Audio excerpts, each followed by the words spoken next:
Tudo bem, galera? Aqui Fausto Oliveira.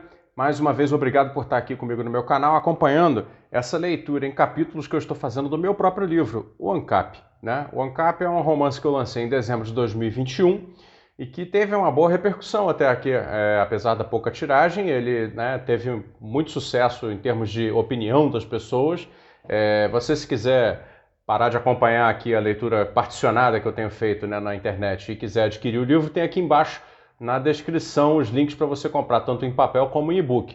Mas pode continuar perfeitamente seguindo aqui a leitura em partes que eu estou fazendo do ANCAP no canal, que ela vai até o final. Então essa é a oitava parte. Como será uma parte meio longa, eu vou fazer sem maiores demoras o início da leitura. Começamos o terceiro capítulo do livro nessa oitava parte. O nome do capítulo se chama Uma Ciência Discursiva. Ao longo do capítulo ficará claro porque uma ciência discursiva. Então, recapitulando, os dois amigos se separaram. O Will Rich cria um canal ANCAP no YouTube, e o outro personagem, o narrador, está associado a um deputado federal com o qual ele pretende, de alguma maneira, que vocês vão ver no decurso da narrativa, combater a difusão do anarcocapitalismo que ele percebe na sociedade brasileira. Então vamos começar a leitura do capítulo Uma Ciência Discursiva. Começa com aspas do canal de Will Rich. Aspas.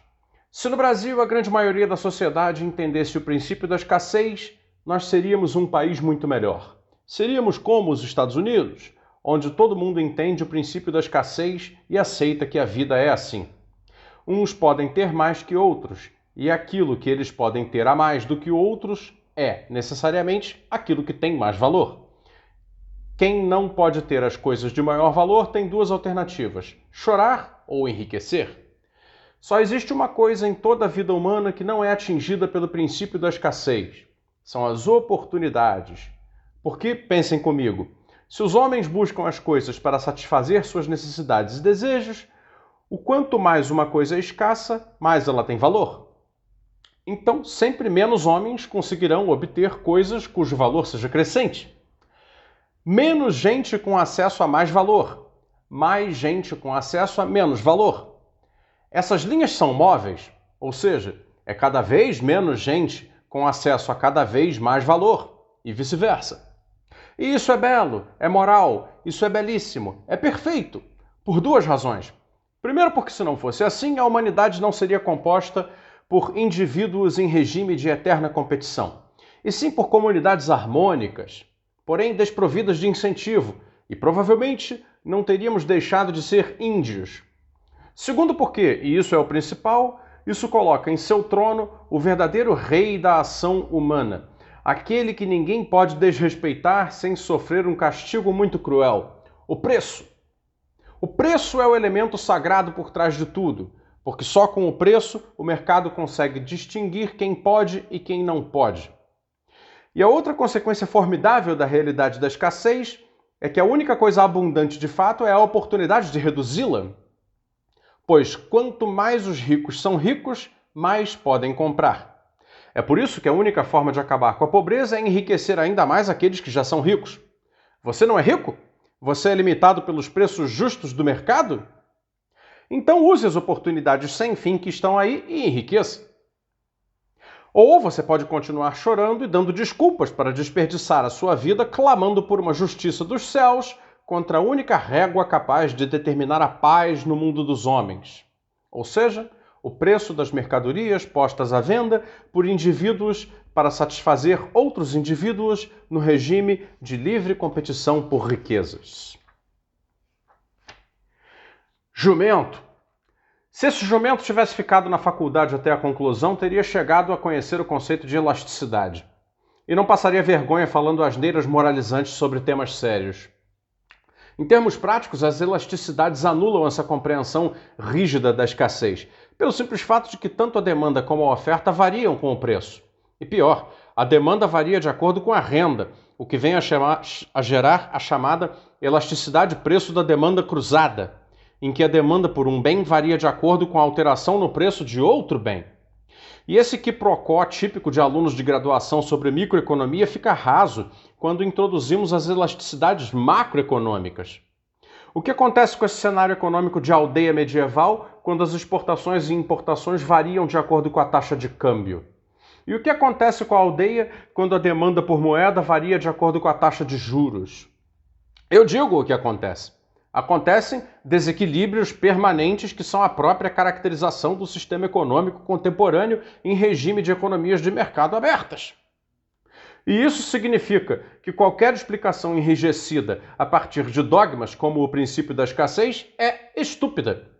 Ceteris paribus, nada nunca está constante. Entretanto, a discussão teórica nunca chegou nem perto das preocupações de Woolrich, porque o no such thing era um instrumento de cooptação política e comercial. Através da promessa de um futuro de prosperidade geral, se as amarras à livre circulação de qualquer bem e qualquer serviço fossem removidas, ele capturava a atenção de um número crescente de jovens.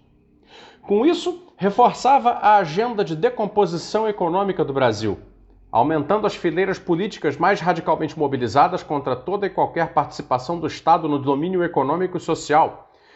E enriquecia mais, porque milhões pagavam sem perceber pelos seus vídeos, que lhe geravam recursos significativos pela exibição constante de publicidade e patrocínios. Recursos estes que, uma vez por mês, eram jogados no mercado financeiro em trades arriscados transmitidos ao vivo. Ele recebia do exterior o dinheiro, convertia e no dia seguinte passava horas ao vivo mostrando à garotada como ele sabia multiplicar dinheiro sem trabalhar. Chuvas de comentários laudatórios, ícones de cifrão, barras de ouro, sacos de dinheiro, notas de dinheiro, palavras e mais palavras vazias, tudo criando ao redor de Woolrich um ambiente de celebridade. Houve um momento em que suas transmissões mensais de trade com dinheiro arrecadado do canal estavam tão populares que ultrapassaram os 3 milhões de espectadores simultâneos. Isso é mais de 1% da população total do Brasil. E foi com essa frase que eu convenci o deputado Aníbal a assistir comigo. Isso é mais de 1% da população total do Brasil, eu disse a ele. Sim, ele respondeu. Esse rapaz ainda vai deixar muita gente na mão. Isso que ele faz é irregular? Cabe processo? Eu não sei, mas creio que não. O dinheiro é dele. Os garotos batem palma para ele todos os dias e vêm as publicidades. É a nova regra do jogo, não há o que fazer. Está vendo o patrocínio da empresa de saúde atrás dele? Aníbal perguntou. Sim, o que tem? É uma grande fraudadora. Eu já processei e ganhei a causa em 2 instâncias. O recurso especial deles provavelmente vai vingar porque em Brasília vale mais a advocacia do dinheiro. Mas eles lesaram uma penca de gente. Vendiam um serviço de corretagem de seguros de saúde, prometendo achar sempre o menor preço para o cliente final. Atacavam especialmente funcionários de empresas de pobre, transporte urbano, limpeza, essas coisas. Só que, na verdade, eles monopolizaram um rodízio de preços de ocasião formado pelas 3 maiores seguradoras do país. Cada dia e hora, dependendo do lugar, uma das 3 apareciam com um preço mais baixo. Daí essa empresa marcava suas reuniões com o RH das clientes, sabendo o que poderiam oferecer de mais barato. E sempre dava certo. Isso acabou matando as 2 outras seguradoras que ainda disputavam o mercado. E de repente o rodízio acabou e toda a base de clientes teve aumento superior a 20%. Mas já sem ter para onde correr. Como o aumento aconteceu justo quando as 2 concorrentes de fora do cartel faliram, eu só posso deduzir que o cartel ameaçou depená-las e forçou a falência antes que fosse tarde. Nada disso teria acontecido se no ano passado meus colegas no Congresso não tivessem votado pelo fim da regulação estrita dos seguros de saúde. Ficou valendo uma regulação que eles chamam de ampla, mas que na prática é igual a nada. Essa empresa que patrocina o seu amigo, então, foi recompensada pelos serviços prestados. Hoje é a maior corretora de seguros de saúde e já expandiu para os seguros de casa, carro e vida. Vi o dono circulando entre os deputados semanas atrás e fiquei sabendo que ele está preparando uma autorização para funcionar como financeira. E com toda certeza vai querer virar banco daqui mais uns anos. E você processou em nome de quem? Perguntei. De uma associação de terceirizados de serviços gerais, limpeza e manutenção predial. Os empregadores haviam concordado em pagar o plano de saúde dos funcionários porque a corretora tinha achado um preço barato.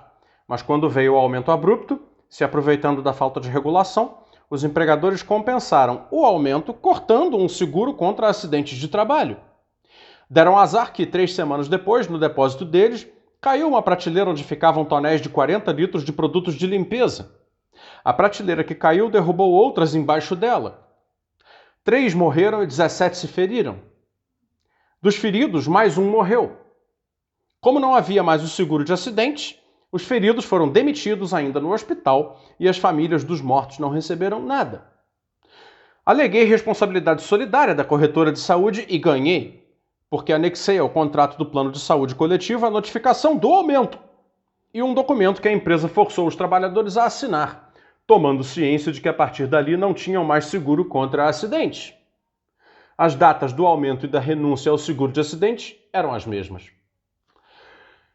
Esse é o mundo real, mas de fato Aníbal tinha apontado algo que eu antes não percebia. Willrich era patrocinado por empresas, e era lógico que fosse, pela audiência que tinha. Revisei alguns dos muitos vídeos que ele vinha publicando nos últimos tempos, me perguntando como não havia reparado na tela de cristal líquido colocada atrás dele em ângulo calculado, onde eram exibidas marcas comerciais.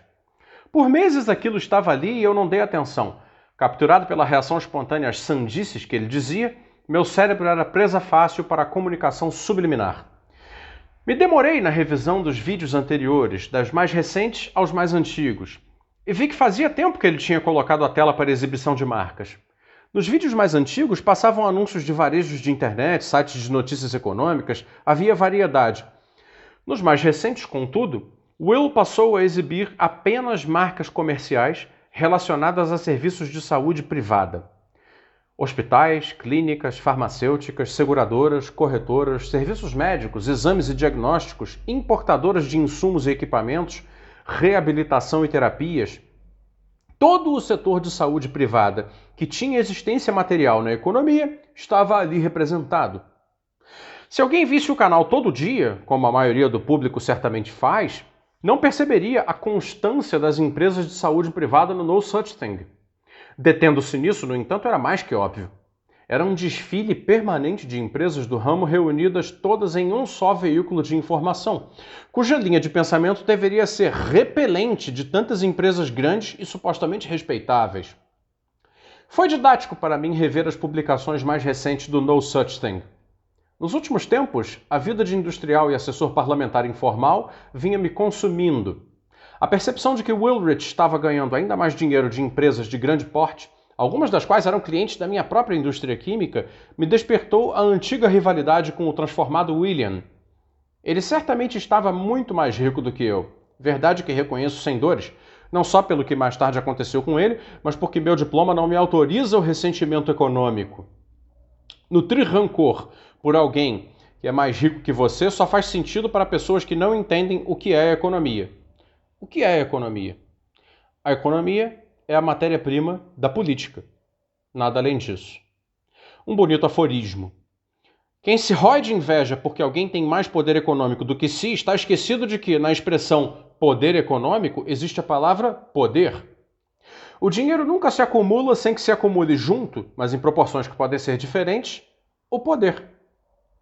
O que causa o quê, neste caso, é uma pergunta retórica inteiramente irrelevante. Se estão sempre juntos, na presença ou na ausência, não há sentido prático em saber o que causa o quê. De forma que acumular poder é acumular dinheiro, enquanto acumular dinheiro é acumular poder. A acumulação é uma força centrípeta, outro bonito aforismo. Uma contribuição que poderia dar ao pobre cenário acadêmico das ciências econômicas seria em forma de aforismos, como o que segue. Quando os economistas perceberem que tudo em economia é artificial, passarão a estudar a física em lugar da matemática. Tomando nota de aforismos como esse, que é como uma pessoa solitária, rica e responsável se diverte depois da meia-noite, me pus a pensar na incidência de publicidade de empresas de saúde no canal do meu ex-amigo. E sendo solitário, explorei ainda mais os vídeos que fazia.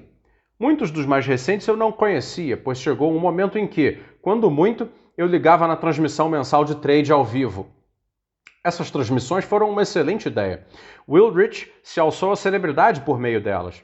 Saíram entrevistas suas em todos os veículos de informação econômica da internet brasileira, cuja quase totalidade era de linha ultraliberal. Ele virou o herói ANCAP, e o que dizia em seus vídeos ganhava eco imediato junto às hordas crescentes de anarcocapitalismo, assim como entre liberais de outras vertentes que, na minha opinião, seriam ANCAPs enrustidos.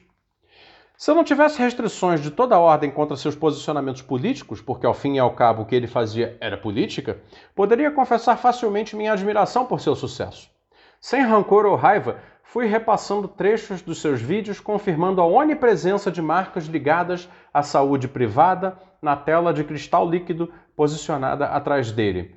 E confirmando também algo que pensei ter ouvido antes, sem prestar atenção: a quantidade de vezes que Will Rich dedicava minutos de sua fala para atacar o sistema público de saúde. Parecia que o assunto lhe alterava o humor. Com a prática, Will havia dominado a arte da comunicação digital, o que era perceptível pela leveza com que se despejavam ancapismos brutalmente equivocados sobre o público. Contudo, quando se lembrava de bater no sistema público de saúde, a feição mudava, a voz ficava severa. Aspas. A própria existência de saúde pública gratuita é ofensiva à vida do homem.